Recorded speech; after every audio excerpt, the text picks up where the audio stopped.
stuff here. We're still alive, hanging in. As you can see behind me, we have moved campsites. We're still at Rockahawk, but we had to move sites because we got kicked out of the other one. Not a bad deal. We didn't do anything wrong. Our reservation expired and someone else wanted it. So we had to move towards the back of the campground. Only bad thing was we had to say goodbye to our really awesome neighbors, Terry and Dennis. We're gonna miss them so much, but they are awesome full-time RVers. So hopefully, well, not hopefully, for sure, I think our paths are gonna cross again when they're back out in this area. So it's not goodbye, it's just a see you later. On top of that, Penny had a hilarious run-in with an unknown creature that I'm going to show you after this little video here, and it just cracks me up every time I watch it because she's such a knucklehead. But really the theme of this week was waste management, which is exactly what you think it is, and it's not great. I don't know. Yeah. I don't know, it started off pretty good. So the first part of the week, the end of last weekend, we actually put our septic system in on our property in preparation to get the trailer moved over. This is all happening ahead of the house, obviously. But we went out there, and Nick, who was overseeing the project for us, did a fantastic job. I pulled up right when they were getting the septic tank off the truck and got some amazing video of them putting a 1,250 gallon concrete septic tank. That's huge. It's big. It's a lot. Oh my gosh. But we put it in, and it was amazing. They picked it up off the back of the truck. They set it into this hole that he had dug about 13 feet from the house, where the house is going to go, and he dropped in and was perfectly level the first time. Really professional crew. And we actually went out there the next day and saw him put in the drain field, the infiltrators that go out into the drain field for this conventional septic system. So that was good news. You know, that's going to obviously be a key element of our home for the next forever, hopefully. Molto importo. Yep. So it's important that it was done right. It was really cool. We got to see it, and you know, I want to know like where all these systems are in my house. You know, so it's good to be able to point to it and go, my septic tank is right there. Yeah, Jeremy asked only like a million questions. Yeah, I do ask a lot of questions. So that was good news, right? Waste management on the plus side. On the negative side, we moved the trailer over here to this new campsite, and I followed some guidelines that were given to me by a mobile RV tech buddy of ours, and I put some Dawn in the tank before we moved it, sloshed it around, and I got to the new site. I dumped the black water tank. Everything went smoothly. I then hooked up the water hose to the black water tank flush system, and I flushed the tank out. This is all things that you do when you're taking care of your black water system. And I flushed it once, and then I flushed it twice, and then I closed the valve to flush it a third time, and I got distracted. I walked away. I was messing with the boys. There were some other things going on. I forgot about it. So, with the valve closed and the tank filling up, you can imagine what happened. The first indicator. What happened? The first indicator was a very loud bang. Yeah, I was inside cooking dinner. So I asked Stephanie, "Did you drop something?" It was like somebody had like dropped like 100-pound weight on the stairs coming in. It was like boom, bam, boom. Oh yeah. It was like really loud. Well, Stephanie said, "No, I didn't drop anything." And I thought, that's strange. What could that noise be? No, and then I immediately ran out and saw raw sewage leaking from the bottom of our toilet and flooding the RV. And I immediately screamed in terror. Oh my gosh, what is happening? What happened? Immediate panic. Yeah, it wasn't great. So very quickly, I figured out that I had left the black water tank flush running, and I ran over to turn it off, but it was too late. The loud popping noise that we heard was followed up by a whooshing of 60 gallons of probably half fresh, half black water leaking out from underneath our trailer, which has an encapsulated bottom in it, so that it's winterized. And it was horrific. I mean, it's hard really to even bad. talk about. I can't even I don't even know if I can get through this story. I've encountered some real challenges in my life. At that moment, I really was at a loss. I didn't know what to even do. You can't see under the trailer because it's all enclosed. We had no idea how bad it was. That noise was so loud, we thought maybe the tank burst. Yeah, like it ruptured. That's common when this happens, you know, when the tank ruptures. We had no idea. So you can't take the bottom of the trailer off very easily. So I made the decision to take a box cutter and just cut a small window with the help of some amazing friends that came over from the campsites around us. And it was Connor, right? In his impotent wisdom. Yeah, so Connor is what it happens.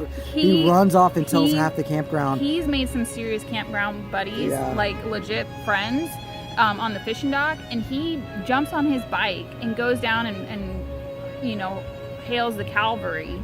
And, you know, he comes back and says, Dad, I told everyone what was going on. And immediately we're kind of just like face palm, like, don't bring everyone over here right now. Like, this is a horrible situation. It's kind of embarrassing, and like, but thankfully he did, because it was probably it was a problem that we could not solve on our own. I mean, you and I would not have been able to tackle that mess. We couldn't have called an RV person, because they don't want to deal with this. They're like, no, we don't touch septic or black water. Okay, so it's like we could have been, I mean, I don't even know where we would have been if these people didn't show up to help us. Yeah, absolutely. Yeah, so they did. They showed up. You know, my buddy Billy was over here, and he brought 3 other golf carts in tow. And they said, let's roll up our sleeves and tackle this. So it was not great. I cut a hole in the bottom of the trailer, got a view of the Blackwater tank, and it was a war zone in there. I mean, you can just imagine. It was disgusting.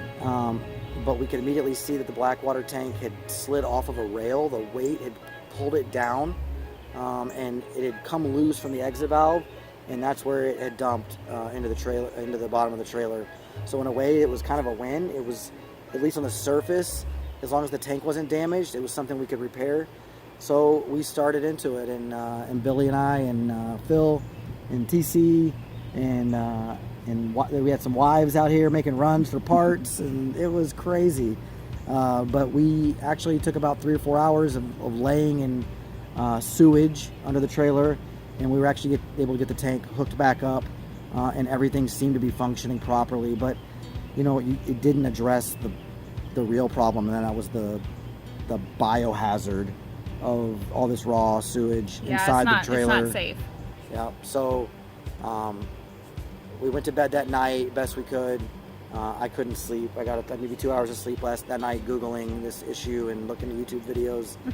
Thank goodness for YouTube. Yeah, thank goodness.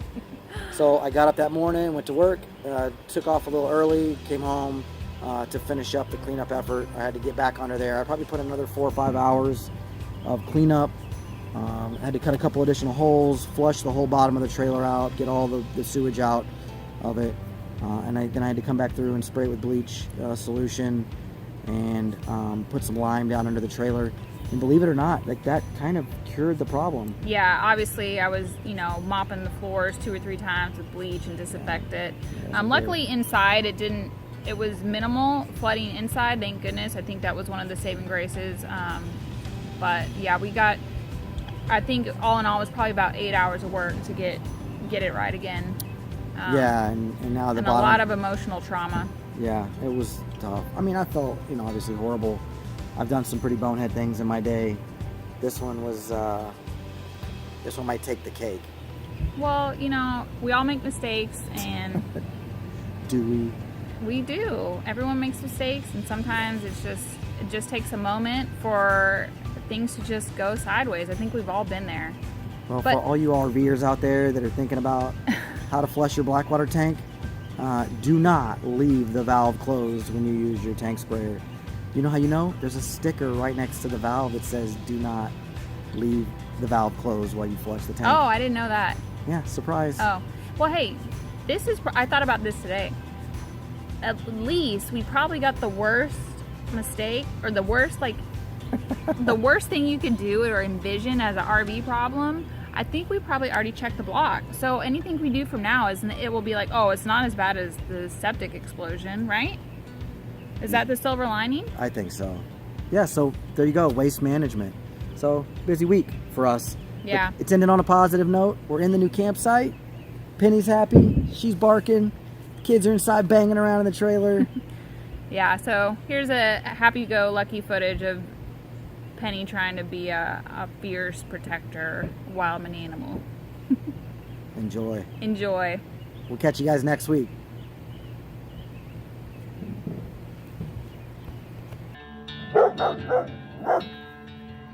I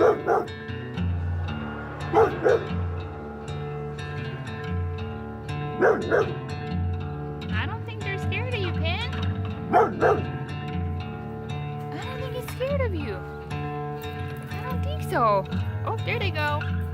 Alright, you scared him off.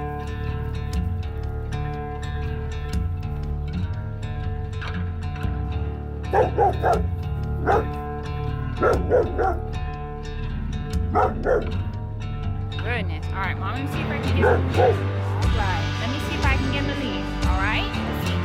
Alright? Chase him off. Here he goes. Ew. My goodness.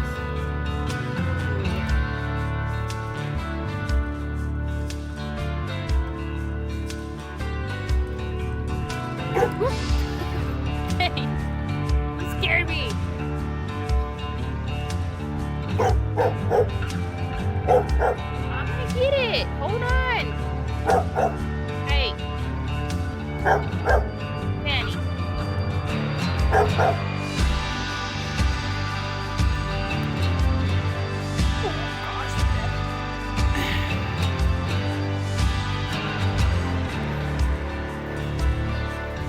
See, look, it's okay.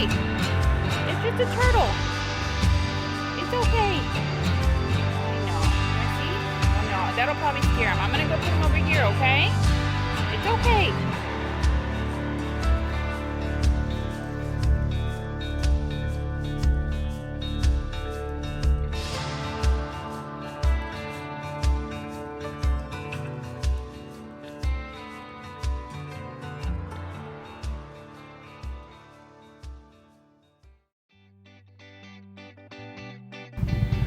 Go be free, Mr. Turtle. Good luck.